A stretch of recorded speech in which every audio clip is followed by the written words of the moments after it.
I also want to welcome, there's a number of folks here who are not involved in tech, which is great because we thought we had a great topic and a great presenter and a great timely topic. And so we thought, why keep this to ourselves? So we're glad that a number of people outside of kind of tech involvement came to be with us today.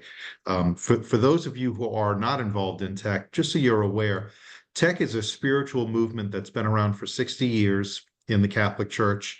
It was an outflow of the Cursillo retreat movement. There's a 3-day retreat, which if you live in a diocese or near a diocese that has tech, you might be familiar with the retreat.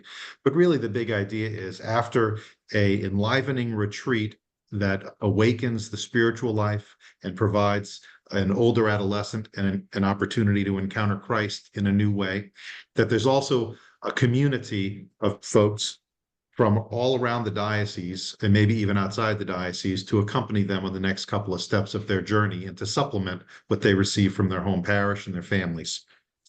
We have about 40 dioceses that have active tech communities. Most of them are in the United States, but a few of them are outside of the United States. And the Tech Conference, which is this organization that is putting this Zoom on, is the central organizing body for the tech retreat family. And so we have a very small office and a large network of volunteers that help to do work for the international tech family, serving them and providing resources, information, and opportunities to network for the tech family. And I'm the executive director of that office. I live in New Orleans, which is where the office is right now. And I'm also a member of the local chapter of tech, which is called Tech New Orleans. And for those of you who are involved in tech and who are here tonight, welcome. And my one announcement that I will limit myself to is to make you aware that the 60th anniversary of the founding of tech will be happening on July 11th to 13th, 2025 in Evansville, Indiana.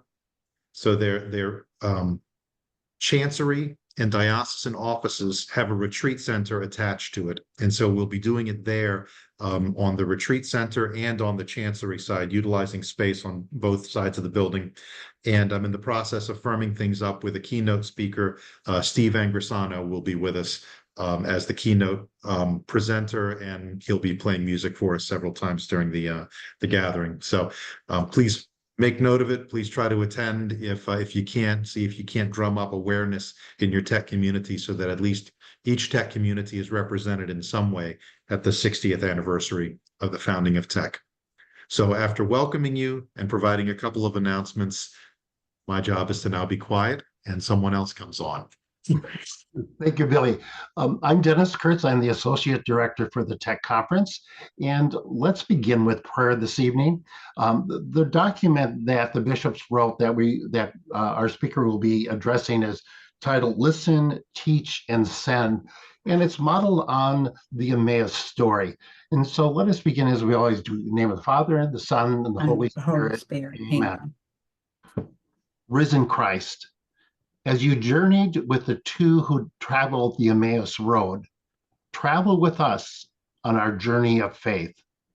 In our encounters on the way, give us compassion to listen to the other's story, patience to explain what seems obvious to ourselves, and courage to make ourselves vulnerable so that others may encounter you through us, and we may rediscover you through them.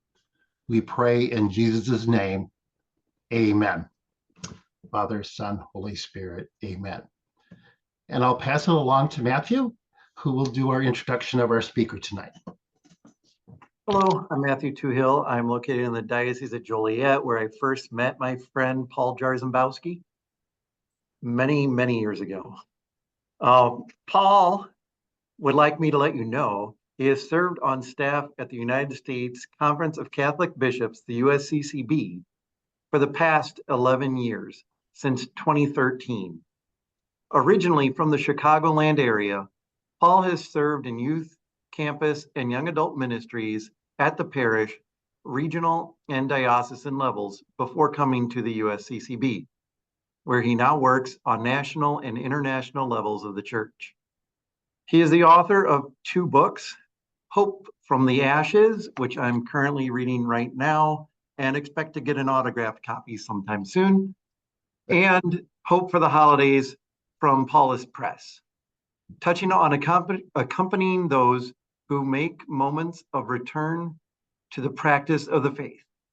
Paul and his wife, Sarah, currently live in the Maryland suburbs of Washington, D.C.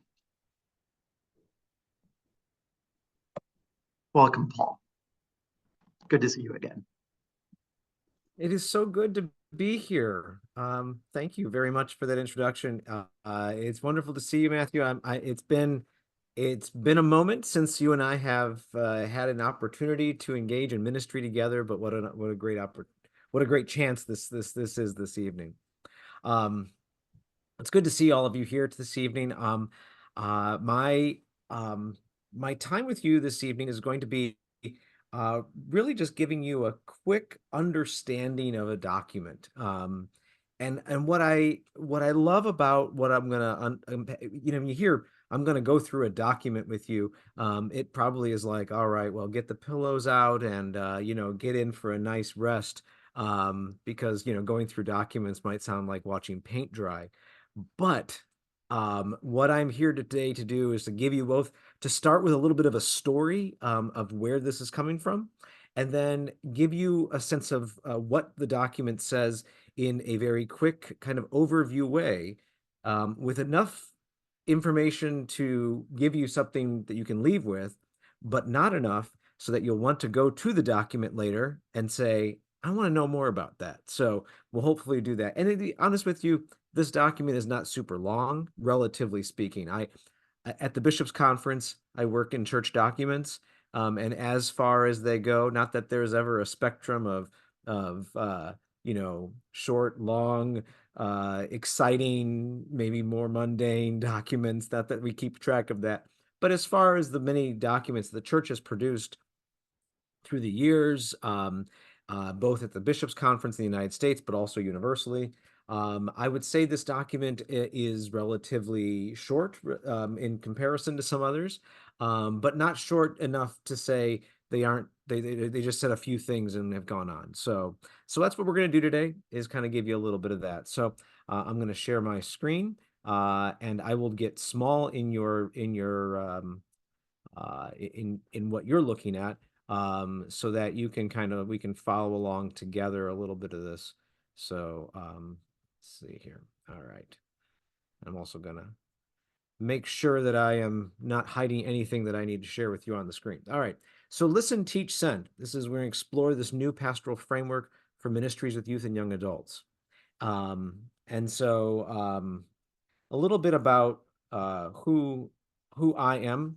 It's probably first, Matthew gave you a sense of my bio there, and really this document emerges from this space right here. This is a photo taken of from the Synod on Young People in 2018. Many of you know this guy. This is Pope Francis, in case you weren't, if the all dressed in white didn't give that away. So many of you know him. Many of you might also know Bishop Robert Barron, and I point out Bishop Barron.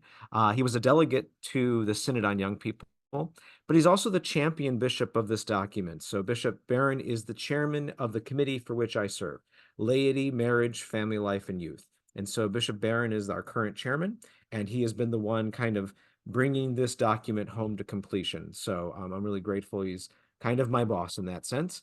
And this is me. So I just want to again give you a little bit of the bona fides that one of the joys of my work at the Bishops' Conference is to have accompanied the bishops and the delegates to this synodal process, to be able to kind of so I've been watching this all unfold, and I want to give you a little bit of an origin story. I'm a big fan of superhero movies, and some of the best superhero movies are origin stories. So let me give you the origin story of this document. And I'll do it as quickly as I can. I'm a history buff, so I can sometimes go long in the tooth speaking about history and the origins of something, but I'll try to be quick here because we want to get to the meat of it.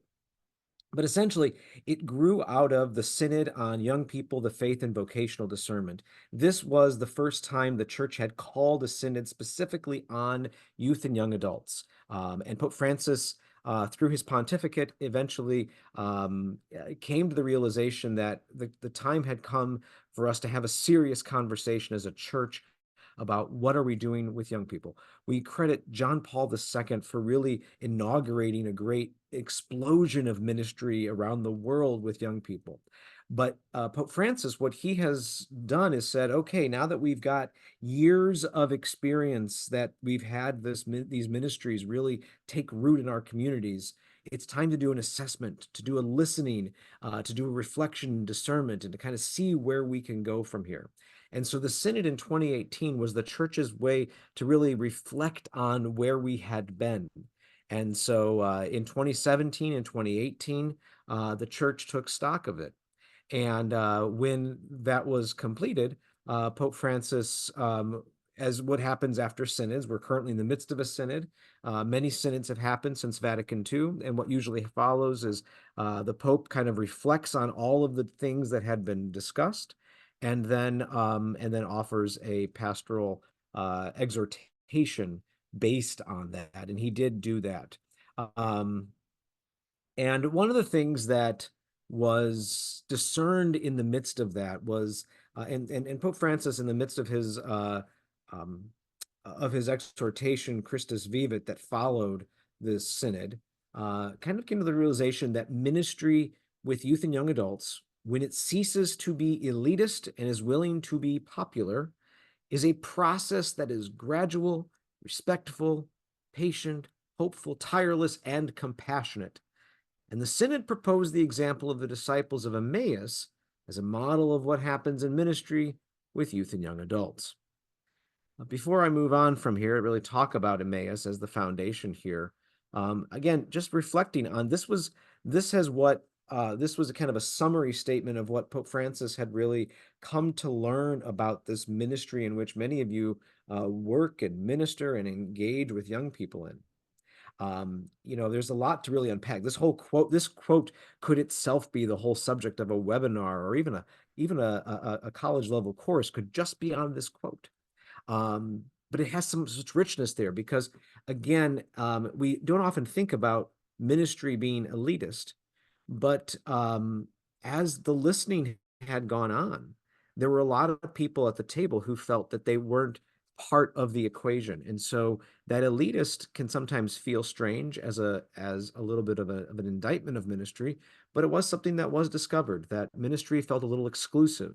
And the word popular, it really comes from the Latin American concept of being of the people, and especially the people at the margins, the people who we forget about. That ministries got comfortable. Ministries with youth and young adults got comfortable, and they ceased to be popular. They ceased to be of the people, and were becoming more elitist. So he's saying, though, when it ceases to be elitist and is willing to be popular, is willing to be of the people, that it really is. It's not a. This is what I kind of pull from this. It's not a noun. It's a verb. Ministry with young people is not a noun, it's a verb. It's in motion, it's happening. Here he describes it in the word process.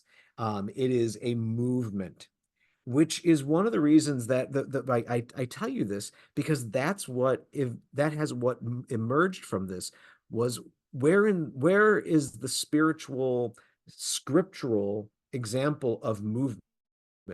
Well, the Emmaus story kept coming back, because this is a story where ministry is not just happening in a place, it is happening along a way. It is happening through a journey. And the risen Christ is journeying with these disciples. And so that was a model that was proposed because it is a journey, it is a process that Jesus took that was gradual, it was respectful, it was patient, it was hopeful, it was tireless, and it was compassionate.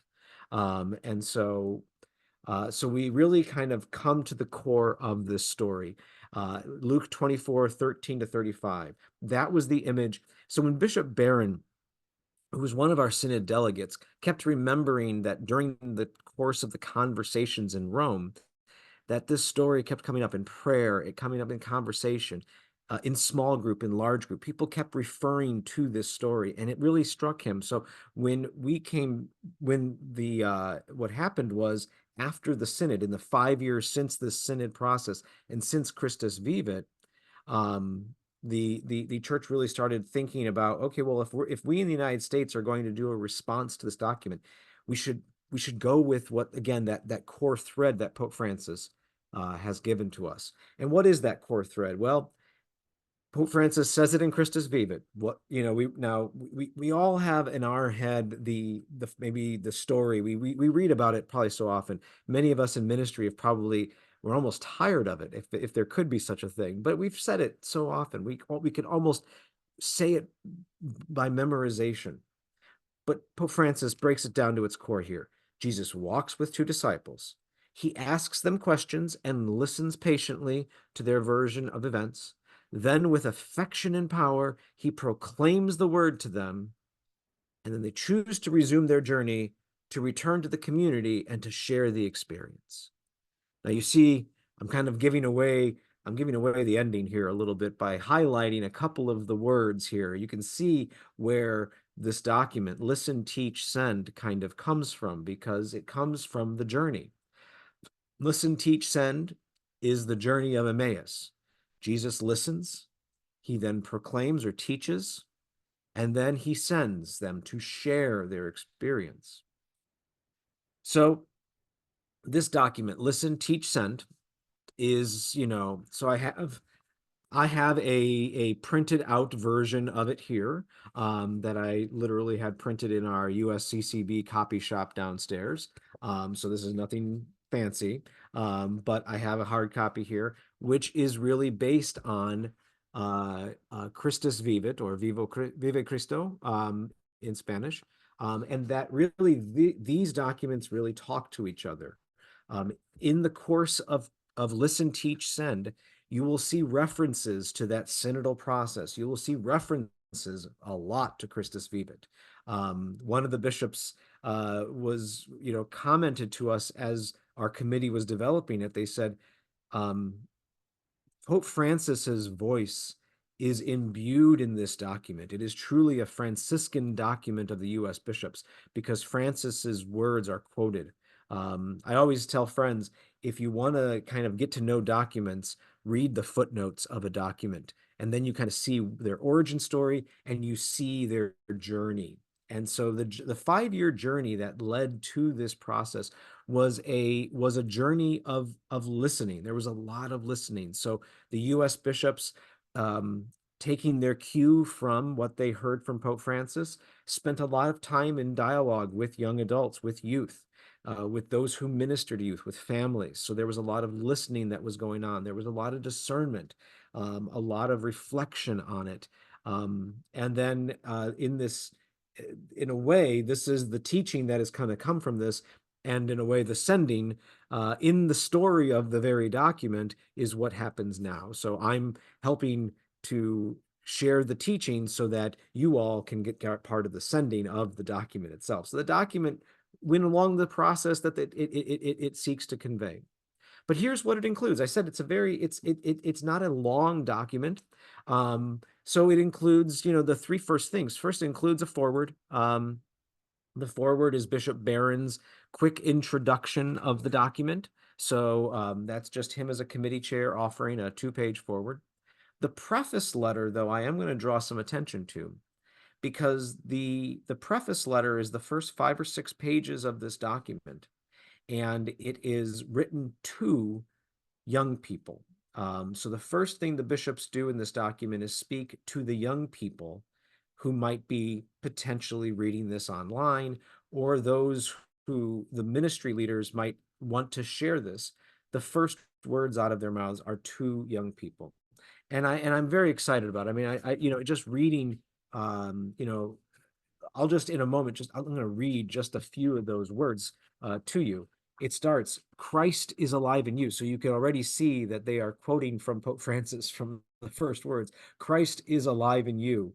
We, the Catholic bishops of the United States of America, echo our Holy Father, Pope Francis, who reminds us he is in you, he is with you, and he never abandons you. However far you may wander, he is always there, the risen one.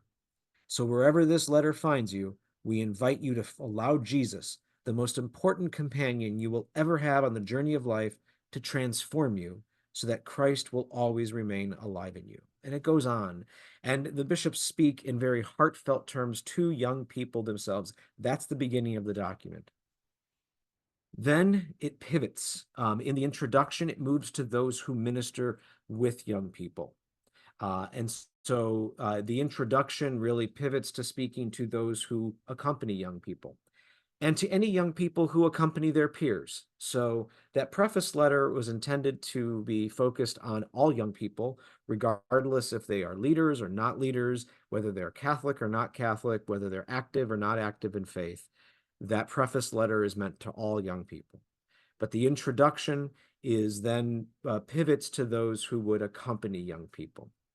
And then, as you see, again, the nice thing about a document named Listen, Teach, Send, if someone says, what is this document about? It's about listening, teaching, and sending. And that's what it is. Part 1 is listening, part 2 is teaching, part 3 is sending. And then there's a grand conclusion. So it's a very simple letter in that sense. It's a very simple document because it's really broken into those 3 parts. So what I'm going to do for you is essentially an annotated or perhaps a dramatic reading of the table of contents to kind of give you a sense as to what's in here.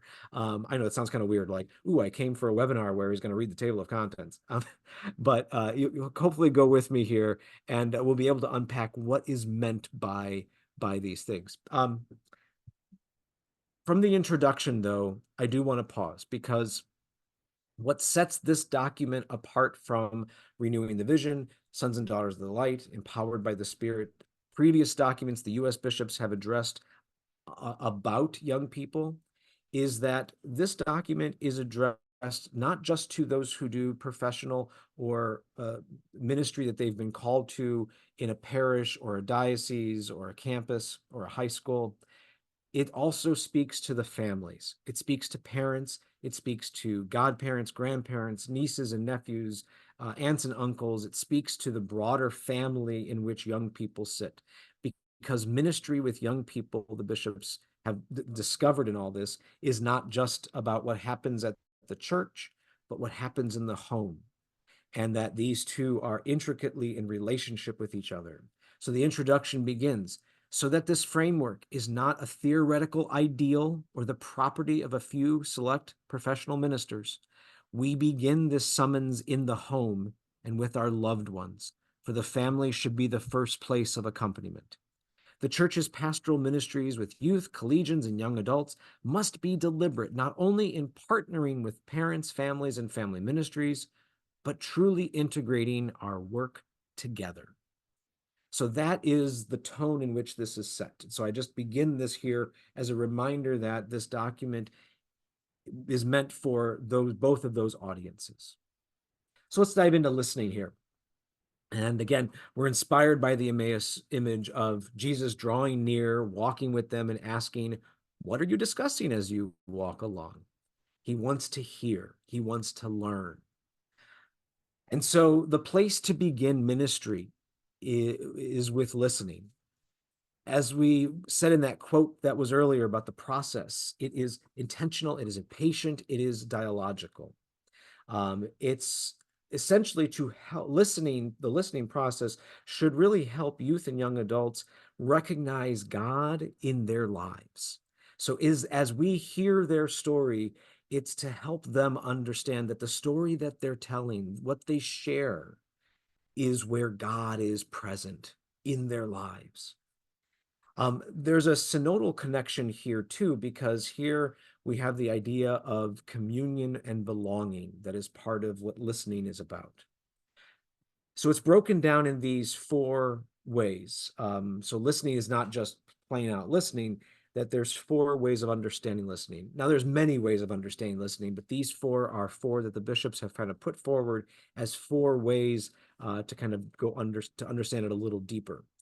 So first is part of listening is encountering young people, just simply going out of our comfort zone and recognizing the diversity of young people that are out there. That means, again, we're getting back to this going back to that quote from Pope Francis, this popular, this of the people. At World Youth Day in Lisbon, Pope Francis reminded us of what our ministry is. It's to todos, todos, todos, to everyone, everyone, everyone. And so in encountering young people, who are we encountering? How diverse is our encounter? Is our encounter just with the people we see every day, or are we going into places that we don't necessarily recognize and that we may need to kind of go out of that comfort zone? And when doing that, it's encountering not just them, but encountering also the realities that are often overwhelming and surrounding them. So it's encountering young people and their realities. That's part of listening. Then being fully present. Young people are going through many transitions in those realities. And so it's being fully present for them, to be that rock for them as they go through these tumultuous years. That's part of the listening. It's the stability of ministries with young people. Programs like TEC, like many other youth ministries that are out there in parishes and in dioceses and in communities, are part of that presence. They're part of the way the church shows that we are present for you. And when we invest in those ministries, we are showing the presence of the church to young people. Listening is about understanding across generations. It's recognizing, and part of that, so there's two words here. There's the understanding and there's the generations part. The understanding part is recognizing that understanding, not just listening to hear, but listening to understand, to recognize the uniqueness of every young person that comes before us. It's so easy when we come to listening that means, oh, we need to do a data set. We need to get a sociologist to do some research. And while that might be helpful in some respects, it does not substitute for understanding the unique realities that each young person is experiencing. So one is understanding them for who they individually are.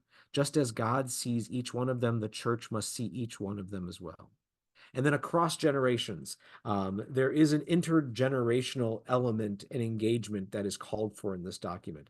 It uses the example of Don Bosco, himself, somebody from another generation, but who was very much present for and encountering and understanding with young people. And if we do go through this process of encountering presence and understanding, truly understanding them, then we will discover there probably is some brokenness. And so part of our healing, a part of our listening involves healing brokenness. It's taking that pastoral approach. Pope Francis speaks of that the church is a field hospital after battle. And so, and part of that is, how are we healing those wounds? It does mean also building trust, which is one of the reasons why the bishops put listening very intentionally as the first step, because in order for teaching to take root, trust must be there. In order for trust to be there, oftentimes there is brokenness that needs to be healed. Because if a young person doesn't trust the church or the people who would represent the church, then any teaching that is offered will simply just bounce off the top. So that healing must take place as part of that listening experience. And part of it, of course, means we may need to be intergenerationally and interculturally competent to truly heal that brokenness, because many of the people on the margins are outside our culture. And I'm not just talking about ethnic or racial culture, though that is very important for us to remember who is on those margins, but all the cultures in which young people live, and how can we be interculturally competent to understand and to heal any distrust that might be there. So that is the listening part of this. And then we move from listening to a response, because listening demands a response of what was heard. And so we move into the teaching, and again, inspired by that line in the Emmaus story where Jesus interpreted to them what referred to him in the scriptures. But again, Jesus didn't immediately start talking to them about it. He listened first so that his response was in reflection of it. This also speaks to the role of mentorship. So teaching, another word could be mentorship. We remember in this Saint Kateri Tekakwitha, who was herself under the tutelage of several mentors in her life as a young person. And she needed to have young mentors to walk with her, to listen to her, but then to teach her what she needed to know to become herself sent off on her mission. So, and so again, and then also thinking in terms of what we're going through in our synodal process right now, this is the element of participation, of engagement. So proclaiming Jesus Christ, of course, that comes first. Christ must be paramount in that proclamation. Of all things, Christ must come first. His life, his teaching, and perhaps to the young people we work with, the witness of Christ in us, in our lives, in our story. And then we enter that charismatic thing. The charisma must be part of it. The understanding of God's work, Jesus's work in the world and in their lives. And if you're looking, when people say, oh, well, how do I pass on the charisma? It sounds so formulaic to young people. I like to think that Pope Francis and Christus Vivit gave us a little bit of a cheat sheet. If you're looking for where you can find the charisma that speaks to young people, read chapter 4 of Christus Vivit. When Pope Francis gives a great message to all young people, he's essentially giving the charisma. He's saying, God loves you, Jesus saves you, and Christ is alive. Those 3 words right there are the charisma. So if we can pass on in our own words and our own witness that proclamation of Christ in their lives, that is part of it there. And then hopefully letting young people fall in love with Christ in whatever way we can, then leads them to wanting to, so we share the story, youth and young adults want to then know more deeply what they fell in love with. And so that is part of an evangelizing catechesis. And we have to here recognize the many ways, forms, and settings of formation, that there's not just one way to do an evangelizing catechesis, that the way that it's evangelizing is that it speaks to the context in which young people sit. And so it has to work with their reality. And so evangelizing catechesis is a beautiful diversity of ways. And so that's one of the reasons why the listening takes time with that diversity, is so that the evangelizing catechesis can meet the moment. And that's what the bishops are sharing in this. Now, as part of this, as passing on some of these, we recognize that in sharing the gospel, some of the messages that will be passed on will run up against the culture of the young people to whom we're working for. So part of that is sharing the truth in love. There are many social teachings that can be challenging to the political, ethical, moral perspectives of young people. We think about issues related to sexuality, gender, identity, the social concerns, poverty, the environment, life and death, human dignity. All of these issues are sometimes going to challenge young people, especially in our polarized world where sometimes young people hold some of these political realities firm early in life, that this could sometimes kind of run up a tension. So the bishops give some thoughts around what it means to share the truth in love. And respecting human sexuality is critical at a young age when this is especially experienced. And so it must be shared with a sense of love and compassion. And then in this, hopefully, there is also an opportunity to renew the sacramental life. We know that the time of youth and young adulthood has key sacramental moments.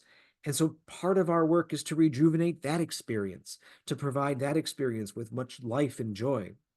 So to continue the healing work, again, that was begun in the listening through the liturgy. We have the sacraments of reconciliation, anointing of the sick, and the Eucharist, which are healing moments for many people. Illumination, transcendence. How can we pass on these things and enrich the journey? So that's part of the teaching moment, is really renewing the sacramental life. And that, of course, leads from teaching to mission. What have we listened and taught for? That community and knowledge leads a young person to mission. This is one of those things where we often think, what is the object of ministry with young people? Is it to get them to our retreat? Is it to get them to is it to get them to be in the pews? Is it get them to this program? No, it's to send them from there to their mission to transform the world. yes, we want them in community, but then we ultimately are moving them towards sending, because the hearts will be burning, and you can't just have hearts burning within the where the community. It has to go. It has to be set free. The set at once and return to Jerusalem, as the story says. So where are we sending them? What are we sending them to do? We're first sending them as bold evangelizing witnesses.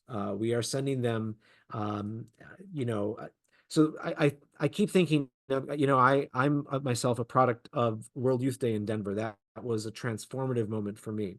And I remember John Paul II saying this line, and this line is quoted, the bishops quoted this line in the document: "Go out into the byroads and proclaim the gospel from the rooftops." I remember John Paul II saying that to us in Denver in 1993. Go proclaim it from the rooftops. And then Pope Francis said, I remember in World Youth Day in Krakow, he said to us, "Don't be couch potatoes. Get out there." So this notion of action, of being bold, that there's a line from the theologian Balthasar, who says, Christ disappears into the mission of the church. It's the very story of Emmaus. Christ disappears so that the mission can unfold. And so so these bold evangelizing witnesses, Vatican II said that youth and young adults will be the first to carry on the apostolate to other youth and young adults. So we are called to equip young people to share their story, but without alienating others. Sometimes one of the biggest challenges with equipping young people to be witnesses is we teach them what to say, but not necessarily how to say it. And so the document really speaks of being bold witnesses, but being bold with a sense of, again, that a process that is patient, compassionate, gradual, respectful. So how are we bold evangelizing witnesses without alienating others? Bishops mentioned that it's helpful to follow the example of the 2x2. Jesus sends out the disciples 2x2. Even the Emmaus story, we have 2 disciples. So in this bold evangelizing witness, it's not just to do it alone, not just for a young person to do it, but a young person to do it with other young people, or them to do it with older adults or younger children, or to do it in collaboration with one another. And so that's very important. So the bold evangelizing witnesses, plural, is that this sending be done out together. The next type of sending is with charity and justice. The bishops make mention of Venerable Augustus Tolton from Chicago. Now, I'm a Chicagoland area person, and we're very proud of Augustus Tolton, who is on the road to sainthood. Our first acknowledged African-American priest in the United States. And so his job, though, was to be in the community, to be with the people, invested in the people on the margins. He wanted to go to Rome, and his bishop said, no, I want you to go to Chicago to be invested in the marginalized communities, and to build up those margins. How can we do the same? How can we our young people might want to go to Rome, but how can we say we need you to be invested into the margins of the community in which you are? Where are those margins? And so part of this section of the document really asks us to think about all the different margins that we need to be there, and to consider all the injustices with which youth and young adults can engage. What are those injustices that young people can speak to, perhaps because they're experiencing those injustices themselves? Where are the wounds that need to be healed? But then also to realize that it's charity and justice, that it's not just about tending wounds, but it's about addressing systems and addressing the systemic roots of those areas that need our charity, but ultimately need us to be prophetic and advocates for justice as well. Then the bishops then speak on being sent into our vocational discernment, that's part of this journey of where are we sending and how are we sending, through a sense of vocation. It's not lost on me that when the Synod on Young People was called, it was not just called the Synod on Young People. It was called the Synod on Young People, the Faith and Vocational Discernment. Because from the get-go, the idea that that youth and young adulthood are privileged time of vocational discernment. And too often we kind of separate out these ministries of ministry with young people and vocational work. But that they actually are the same thing, because what is ministry with young people but equipping young people for their lives? What is vocational work but equipping a person for their life? It's the same pattern. So seeing the two as complementary, how can we help youth and young adults see purpose and role in what? In loving the world. How can we help them to love the world to which they're being sent, to love the people in the world to which they're being sent, and how do they serve those people? It is the universal call to holiness that all young people have, that will then ultimately lead them to a sense of prayerfulness and discernment, that they approach their decisions and their work in life with a sense of patience. Again, going back to that quote from Pope Francis, with patience.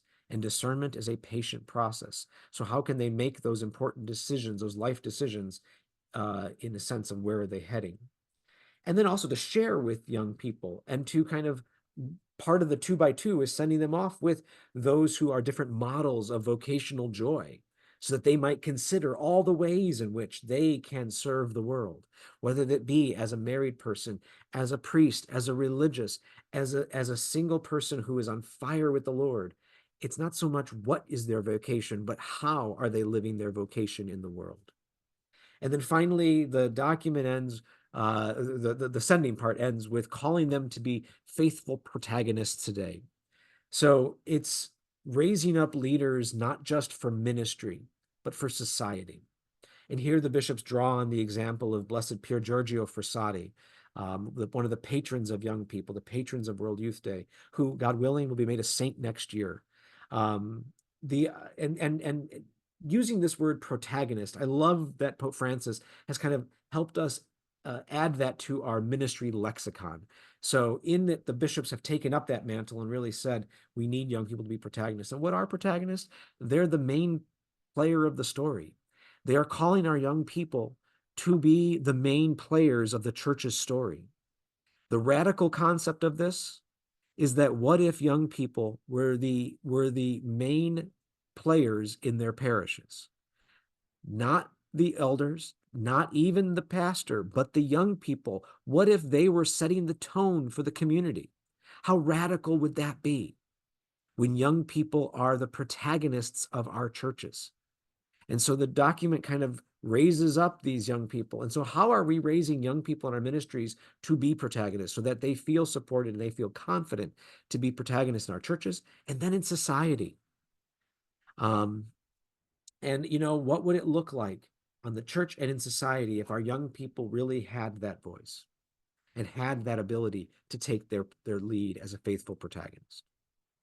This, of course, leads to the conclusion of the document, that the bishops, the ending of the document really speaks to a notion of collaboration, that in doing this listening, teaching, and sending, we in our ministries cannot do this alone, but we must do it in the company of one another.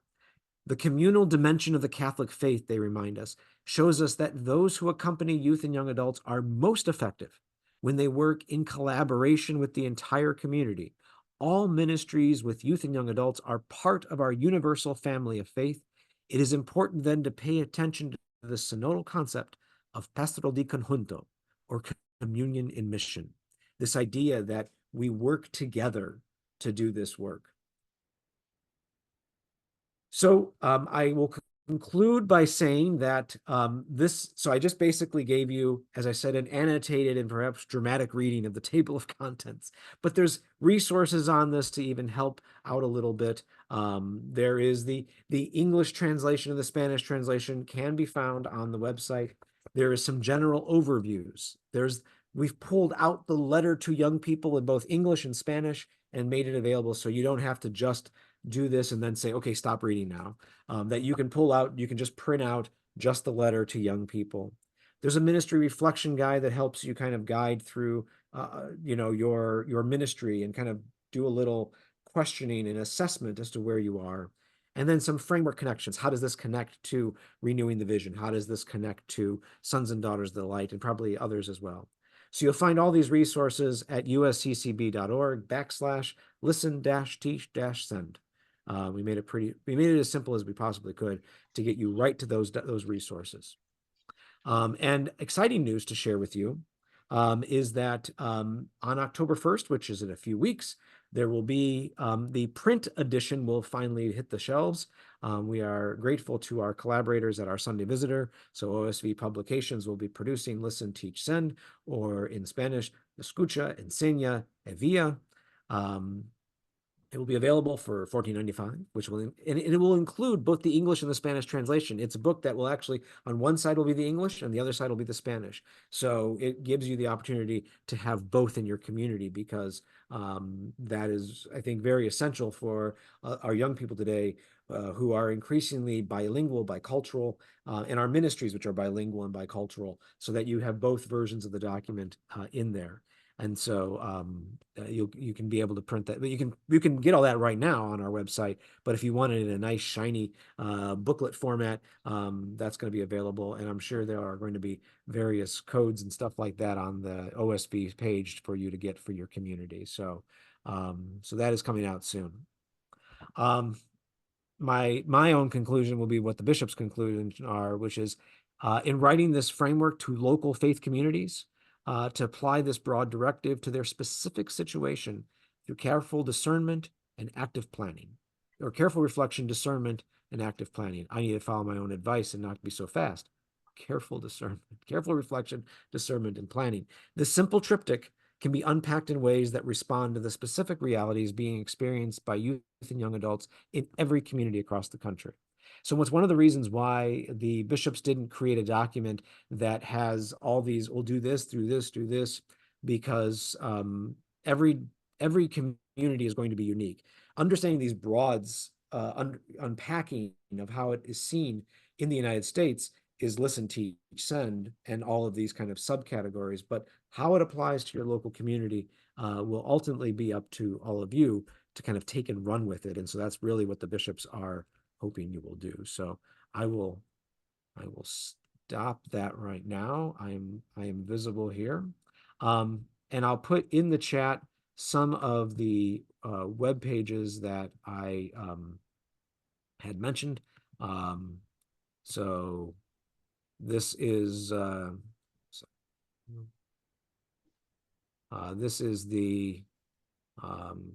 website for that, the landing page for the document.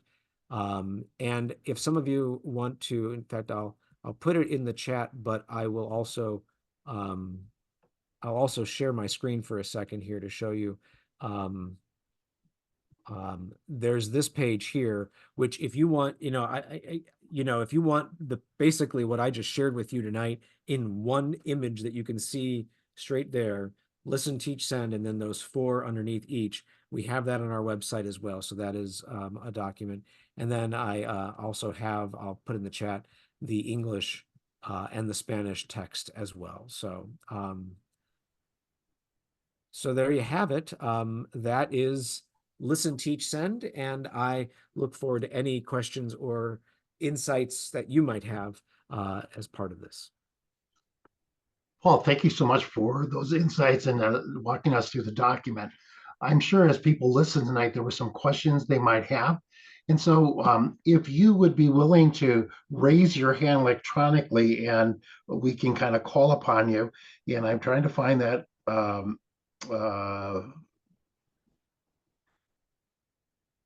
your toolbar, there should be React, I think. Is that the one you can raise your hand? No.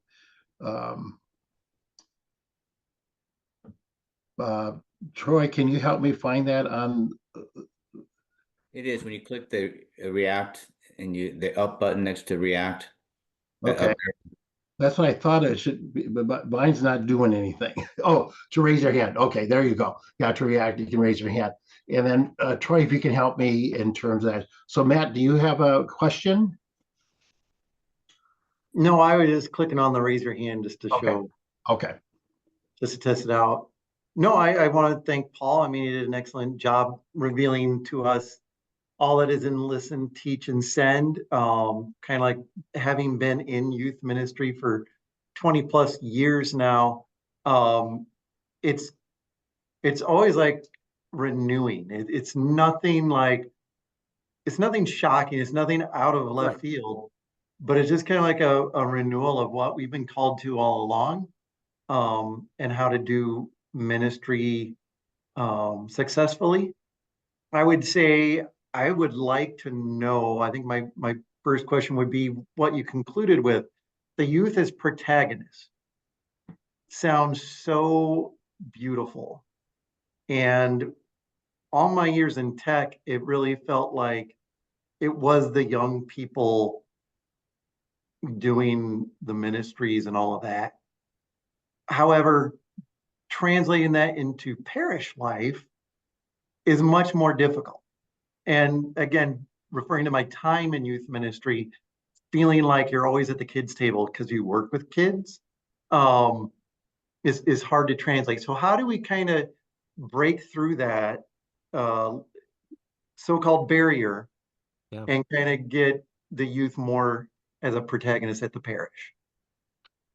You know, part of it is going to be a journey that we're going to have to take. This listen, teach, send, yes, it applies to young people, but it also applies to older people as well. And I think we need to give older people more opportunities to walk with young people, to get comfortable with them as present in, I think one of the models in our parish life that we it's a tension point. And I guess if you want to move to that protagonist, we may have to move a little bit on one side of the tension point. And what I'm talking about is, when it comes to ministry with young people, we often either kind of create a ministry silo of, this is the youth ministry, and this is all the other ministries in the parish. And there's a youth room, and then there's the other room. And so we sometimes we walk that idea of separating out the young people, and there is a role to separate out young people. But when we separate them out, like if we have a youth mass and we have the mass, then the idea of them taking a protagonist role seems kind of crazy, because there's not a relationship that they have with the community. So it's walking that tension of also integrating them into the life of the parish.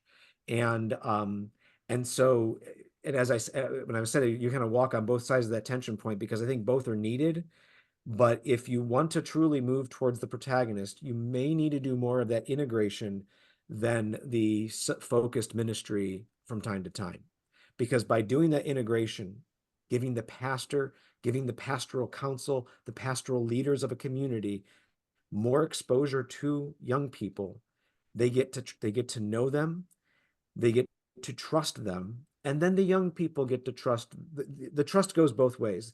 The young people have to trust the old people, and the old people have to trust the young people.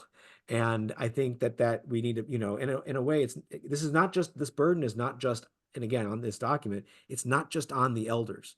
The burden is also on the young people as too. And one of the reasons why that letter at the beginning is there is it kind of does a gentle imploring of young people to trust their elders, and to give them a break as well. One of my and honestly, the best person who did this was Pope Francis. I like to think, because Pope Francis addressed Christus Vivit directly to young people. That was one of his primary audiences of this document. The bishops did not choose to go the whole document to young people, but chose to do the introduction for them. But what is good about Christus Vivit is that the last words of Christus Vivit to young people, the last paragraph, paragraph number 299, because you write the 300th paragraph, but paragraph 299 of the document, the last one, Pope Francis implores young people to be patient with their elders. He almost gives, in a way, he kind of speaks to them like that story of John and Peter running to the empty tomb, that it was the younger disciple who had to be patient with Peter to catch up before they both walked in together to see the empty tomb where the risen Christ had been. And so Pope Francis implores the young people, be patient with us. We swear, we're slow, we're older, we're catching up. Part of it too, and perhaps one thing we can do, is ask our young people to be patient with our elders, while we also ask our elders to be patient and to trust our young people. And I think when that gets built, it'll take time. Protagonism in a community is not something that we can do a program that we start in September, and by April or May, we have got protagonists in the community. Sorry to say, sorry to disappoint, it's not going to happen that fast. It's going to take time. Trust is going to need to be built, and it depends on how far the distrust is in a community of young people to their elders and elders to their young people, is how long it may take for that protagonism to take root. So, long answer, but that's kind of a sense of where we're going with that. But I appreciate you, and you're right. Nothing should be new about this document. It's just reframed and pivoted in different directions as we are, and kind of using Pope Francis's language to kind of color what, again, Matt, you and I have been doing in ministry since we were ourselves young people. So That's a while ago. hey, what are you talking about? It was just last week. Last week. Are there any other questions that, Troy, that you see hands up? No, at this point? Okay. I have a question. I have my hand up. Okay, Joseph. Sure. So very good presentation, and I did read the document. It's very compelling. It seems to me like it's a great how-to manual, right? In terms of you're modeling how Jesus did it, right? And you're kind of passing on in great depth. But my question is at the end of the day, what is the call to action that you would like to see out of this effort? What is the call to action that we who work with youth should take away from this document and your presentation? I think part of it is recognizing the three and making sure that we have space in our ministry for all three movements, that because we sometimes gravitate to the teaching and the ministry part of it, but how, is to make space for regular listening, regular healing, to make space for teaching, of course, but then also to make space for the sending. And so as not, so I think the call to action is to make sure there is space in our ministries for all three of those, and to not just get overwhelmed by any one of the three. Yeah, it seems to me mentally in my mind a matter of just anything we do, we have a checklist, and how are we incorporating those three things into the event, into the whatever action that's going on, so that we may, as you say, make space for those three things. Yeah, I mean, that's one step. I mean, there's many, in each of those movements, there can be specific action steps that we would love to see. So like, for instance, in the renewing sacramental life, I think part of it is, how are we providing more experience of transcendence in our ministries with young people? Are we just taking them to Mass, or are we giving them a transcendent experience so that their hearts can burn in liturgy? So that's part of it as well. So I think in each of those areas, there's going to be specific items that come out. We just a little preview. One of the resources the USCCB is developing is a guidebook that's going to have very concrete things. I said before, we put this document at the 30,000-foot view, but we know that there's some concrete actions that people are looking for. We do hope that dioceses and organizations like TEC can kind of start to provide for their communities some concrete ideas based on it. We're developing a little bit of a starter manual. We're working through the approvals of the draft right now. It should be out this fall, where we've taken different lines in there and almost done what I like to call from biblical terms, the commentary, or in DVD terms, the commentary track. Here's what the document said. Here's what it practically means. So we're going to have a guide that's going to go through. The guidebook is about 3 times as long as this document because we're giving some detail as to what you can do with this passage, and that's just a starting point. And so it's really to inspire local communities to say, oh, that's a good idea for how to practically unpack that. Here's what I can do. So look for that. I'll be honest, just in the way that approvals take at the Bishops' Conference, I will be honest that perhaps that might not be, we might get that probably closer to Thanksgiving than Halloween, but we live in hope, and you never know when this thing will see the light of day. So I know I've seen copies and it's coming your way soon. But we'll be providing that kind of resource guide that will be some concrete things that we hope will be not necessarily those be the call to actions, but those will inspire call to actions. You can do them and then say, oh, this reminds me we can do this too. So thanks for the question. And one more thing that I will say almost to Matt's original point, that this is nothing new in a way. People have asked me one question that hasn't come up, but have been come up in other things. Our previous documents that the bishops came out with, renewing the vision, sons and daughters, does this replace that? And the short answer is no. This complements that. So those documents are still there. This, this document provides, in a way, this provides the 30,000-foot view. That provides more of a 20,000-foot view, specifically for those in direct ministry, where this document speaks to those in direct ministry with young people, as well as families, as well as the broader community. Good. With that, we're at time, and I think we'll call an end to it. Paul, thank you for being with us from DC today. I can't think of a better person to help unpack this document, because you walked with it from the beginning, from its inception to its completion, and we will appreciate that very, very much, that you gave of your time for us. Thank you so very much. Thank you for everyone who had joined us tonight. It was great to have you with us. We did include in the email to you a link to the document for your own use. And if you have questions for Paul, you also have my email address. So if you want me to forward anything to Paul or go to him directly at the USCCB, he would gladly entertain that questions or seeking more information. And maybe in conclusion, what we can draw attention to is the very last paragraph of this document. And in that paragraph, the bishops ask us to look at John 10:10. And what that passage is, Jesus said, "Why did I come? I came to give you life and to give it to you abundantly." And I think for the years of youth ministry I have done, and I think for everyone here, what is our hope is that we have the young people come to find life in Jesus and to have it abundantly.